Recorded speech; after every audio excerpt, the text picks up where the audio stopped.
Today we're going to talk about the best free Photoshop alternatives that you can use on a day-to-day basis. Okay, so the first alternative you may want to consider is called GIMP. Now GIMP's been around for a long time, as you can see here, and it is the most popular alternative out there and the most widely known Photoshop alternative.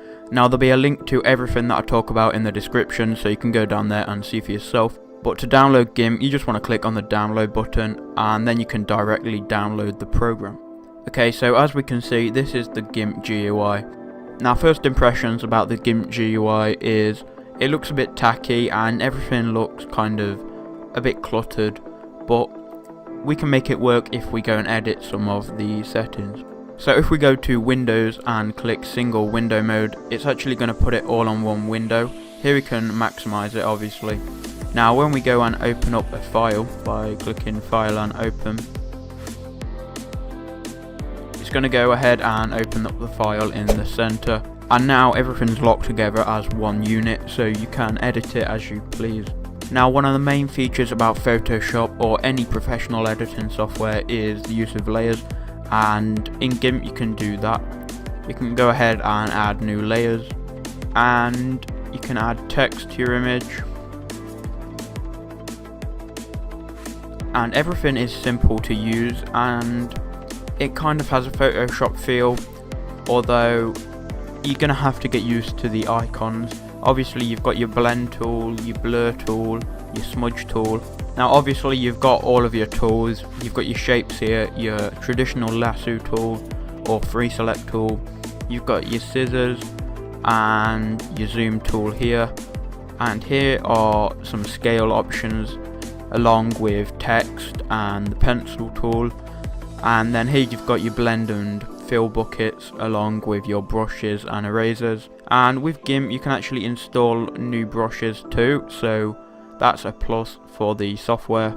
It does feel like Photoshop, and you could compare it to one of the lower versions of Photoshop. If you go into filters, there are blur filters and basically filters that you will get into Photoshop. Okay, so the next alternative I'm going to show you is Pixlr. Now Pixlr is actually an online editing program, and I'm going to launch the web app here. And as you can see straight away, it's looking like Photoshop. It's got a Photoshop feel to it, and the interface is actually really nice. Now we're going to click create a new image, and I'm going to set the preset to a YouTube thumbnail, which would be 1280 by 720, and I'm just going to type that in now. And then click OK, and I'm not too sure what's going on here in the right. I don't know why it's not filling up the whole screen. That probably is a browser bug maybe, but anyway, nonetheless it is looking like Photoshop straight off the bat here. And here are our layers down in the right here. We can make new layers, and what I'm going to do is I'm going to import the same file, and as I'm using this, I can feel that it is much better than GIMP, and everything just seems to work how it should do. I'm used to Photoshop, and this is a lot like Photoshop in the way it just feels and moves. Now we have things like file, edit, image, layer, adjustments, and more adjustments here. Now I'm going to actually click on the gouache and blur here, and as you can see, when you edit the effect, it gives you a preview. Now that's something that GIMP doesn't offer. Here is a little zoom thing up here, so that's handy instead of having a tool on the toolbar. And the basic tools, obviously you can look yourself. There is the type tool, the color picker tool, the free select, the eyedrop tool, smudge, burn, and fill tools. So in my opinion, this is a really good contender for Photoshop and would probably be worth looking at over GIMP. Now the very last software that I'm going to show you is Paint.net.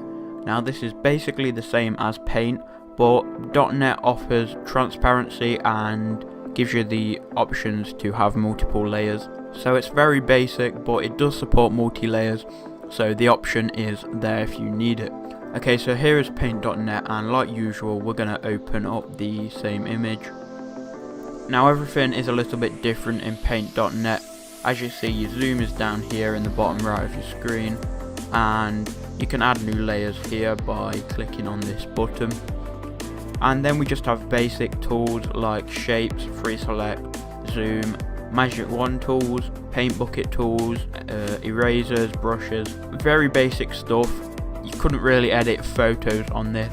Now just to round this up in a short summary, my number one go-to program would be Pixlr, and I would use this because one, it's web-based, it feels and looks like Photoshop, and it has the most effects and is easiest to use.